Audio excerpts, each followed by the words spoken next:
Livre de la Genèse, chapitre 21.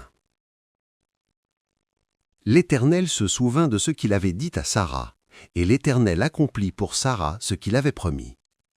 Sara devint enceinte, et elle enfanta un fils à Abraham dans sa vieillesse, au temps fixé dont Dieu lui avait parlé.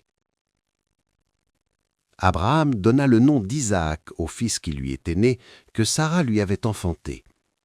Abraham circoncit son fils Isaac, âgé de 8 jours, comme Dieu le lui avait ordonné.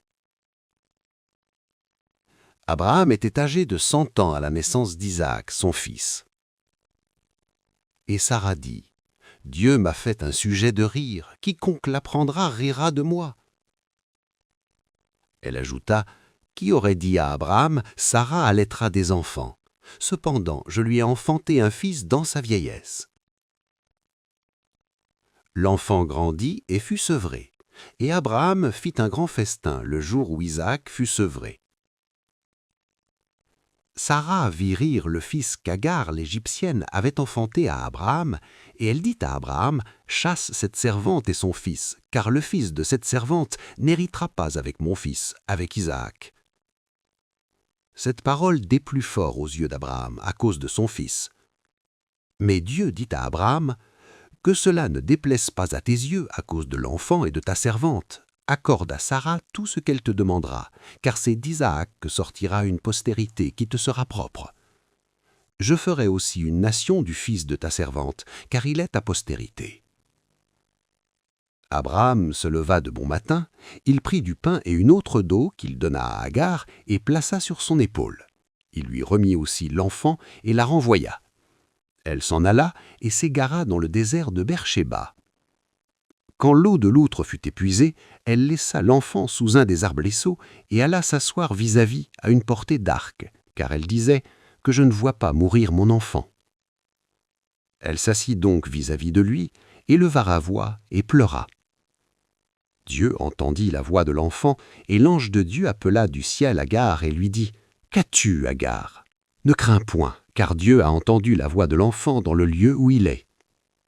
Lève-toi, prends l'enfant, saisis-le de ta main, car je ferai de lui une grande nation. » Et Dieu lui ouvrit les yeux, et elle vit un puits d'eau.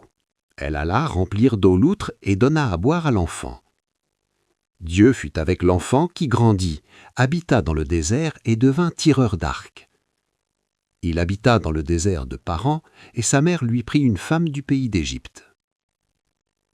En ce temps-là, Abimélec, accompagné de Picol, chef de son armée, parla ainsi à Abraham. « Dieu est avec toi dans tout ce que tu fais.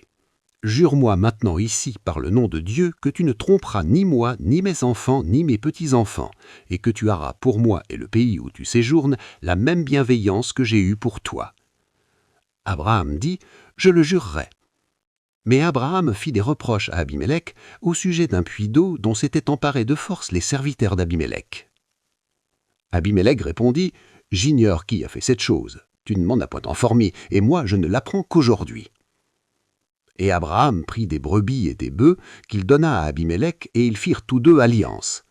Abraham mit à part 7 jeunes brebis, et Abimélec dit à Abraham « Qu'est-ce que c'est 7 jeunes brebis que tu as mis à part ?» Il répondit « Tu accepteras de ma main ces 7 brebis afin que cela me serve de témoignage que j'ai creusé ce puits. » C'est pourquoi on appelle ce lieu Beer-Shéba, car c'est là qu'ils jurèrent l'un l'autre. Ils firent donc alliance à Beer-Shéba, après quoi Abimélec se leva avec Picol, chef de son armée, et ils retournèrent au pays des Philistins. Abraham planta des tamarisques à Beer-Shéba, et là il invoqua le nom de l'Éternel, Dieu de l'éternité.